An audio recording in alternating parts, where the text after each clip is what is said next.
Hi friends, welcome to a new video. ഇന്ന് മലയാള പാഠഭാഗവുമായി ബന്ധപ്പെട്ട ഒരു വീഡിയോ ആണ് ചെയ്യുന്നത്.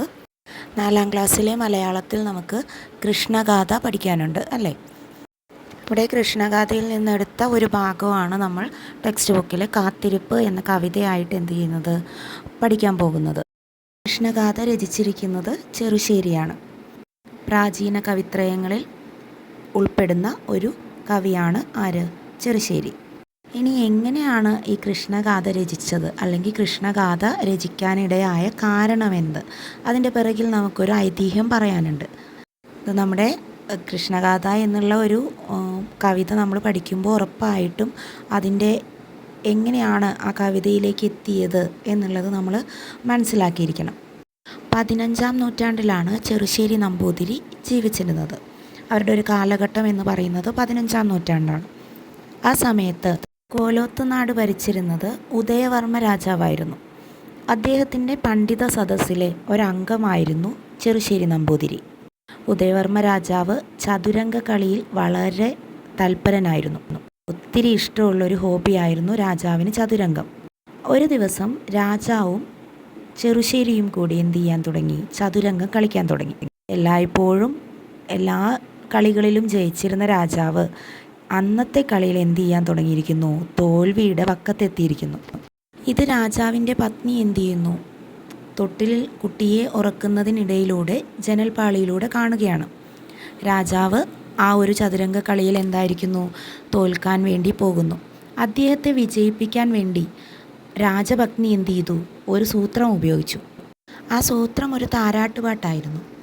അവർ കുഞ്ഞിനെ ഉറക്കിക്കൊണ്ടിരിക്കുകയാണല്ലോ. അങ്ങനെ ചെയ്യുമ്പോൾ ആർക്കും സംശയവുമില്ല, രാജാവിനൊരു ക്ലൂ കൊടുത്തതാണെന്ന് ആർക്കും മനസ്സിലാക്കാൻ പോകുന്നില്ല. ആ താരാട്ടുപാട്ട് ഇങ്ങനെയായിരുന്നു: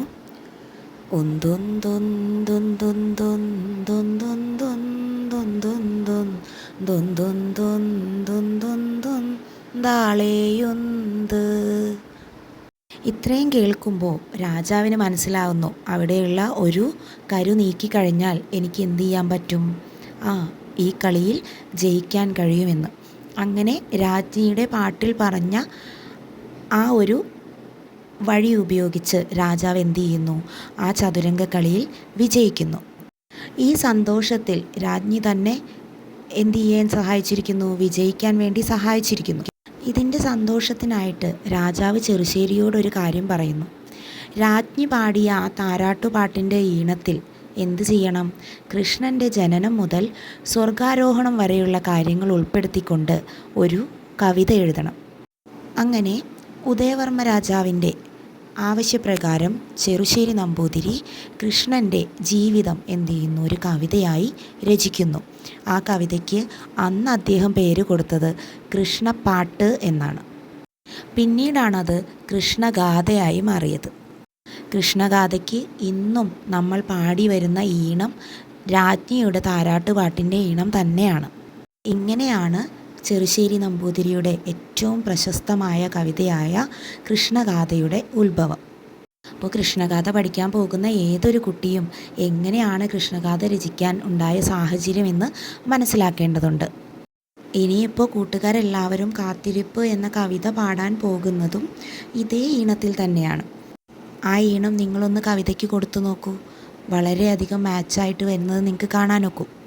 അപ്പം നമ്മൾ ഇന്നിവിടെ കൃഷ്ണഗാഥയുടെ ഉത്ഭവത്തെക്കുറിച്ചാണ് പറഞ്ഞത്. കവിത പഠിക്കാൻ പോകുന്ന കുട്ടികൾ നിർബന്ധമായിട്ടും ഇത് മനസ്സിലാക്കി വെക്കേണ്ടതുണ്ട്. കാരണം ഓരോ കവിതയുടെയും ഉത്ഭവം എങ്ങനെയാണെന്ന് നമ്മൾ അറിഞ്ഞു വെക്കണം. എങ്കിൽ മാത്രമാണ് ആ കവിത നന്നായിട്ട് നമുക്ക് മനസ്സിലാക്കാൻ വേണ്ടി സാധിക്കുകയുള്ളൂ. കാരണം ഓരോ സാഹചര്യത്തിനനുസരിച്ചിട്ടാണ് ഓരോ കാര്യങ്ങളും നമ്മൾ മനസ്സിലാക്കേണ്ടതെന്ന് ഈ യൂണിറ്റിലുടനീളം നമ്മൾ പഠിക്കുന്നുണ്ട്. സാഹചര്യത്തിനും കാലത്തിനും അനുസരിച്ച് ഓരോ കാര്യങ്ങളിലും വ്യത്യാസങ്ങൾ വരും. അത് ഭാഷയിലായാലും രീതിയിലായാലും എല്ലാം. അപ്പോൾ ഈ വീഡിയോ എല്ലാവർക്കും ഇഷ്ടമായിട്ടുണ്ടാവുമെന്ന് കരുതുന്നു. അടുത്തൊരു വീഡിയോ ആയിട്ട് കാണുന്നത് വരേക്കും താങ്ക്സ് ഫോർ വാച്ചിങ്.